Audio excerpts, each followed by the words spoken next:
Play Rockies use big fifth inning to beat Cubs 104. Colorado scores 5 times in the fifth inning en route to a 5-2 victory at home against Chicago. 1:04:1:53 a.m. ETDENVER. First it was late March, Miami humidity.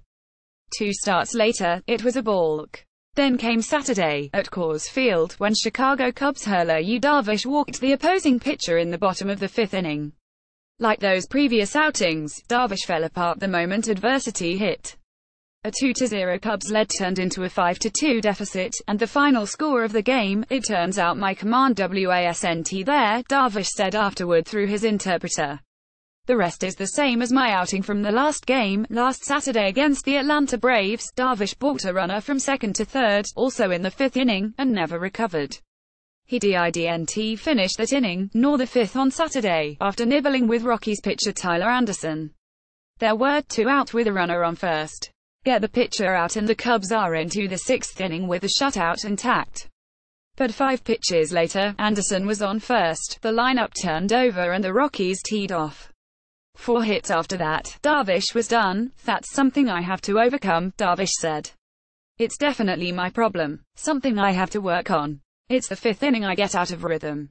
I think that can be solved by using more off-speed pitchers. Yu Darvish didn't make it through the fifth inning Saturday night in Colorado, the third time that's happened in 4 starts with the Cubs. Matthew Stockman, Getty Images. Darvish tends to overuse his fastball and slider, but his problems look more about competing than they do about pitch selection. His catcher practically admitted as much to me. It looks like he got too comfortable when he gets the second out, Wilson Contreras said. In the big leagues, no matter how many outs there are, you have to keep attacking the hitters. Contreras told Darvish as much during the game, but the righty waved that off. I don't think so, Darvish said. I treat every pitch, every batter, the same, regardless of how many outs I have. Darvish also thought perhaps his fastball velocity was down due to the cold weather, a reminder of his issues in his Cubs debut March 31 in Miami. On a very slightly humid night, Darvish thought he might have cramped, but then dismissed that notion, only to implode again in, you guessed it, the fifth inning. That's 3 out of 4 starts in which he has failed to complete 5 innings. I expect him to pitch more deeply into games, Cubs manager Joe Maddon said. I wanted to give him a chance to pitch through the jam in the fifth, but the command escaped him. Command of his fastball was not what it needs to be. Darvish did throw 1 gem in a Cubs uniform, against the Milwaukee Brewers, in his second start of the but with a 6-year, $126 million contract in hand, 1 quality start out of 4 isn't going to cut it. And there will be many Cubs fans comparing him to the one that got away.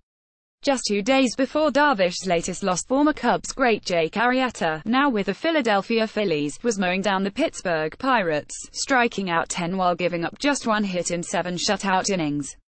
And Arrieta missed most of spring training. But the focus should mostly be on Darvish because there's no going back now.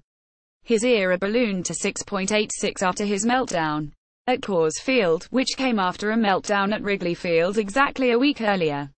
Are you seeing the pattern? Baseball games rarely go smoothly. If Darvish doesn't learn to fight through those tough moments, it's going to be a long 6 years, just as it's been a few long fifth innings so far in a Cubs uniform.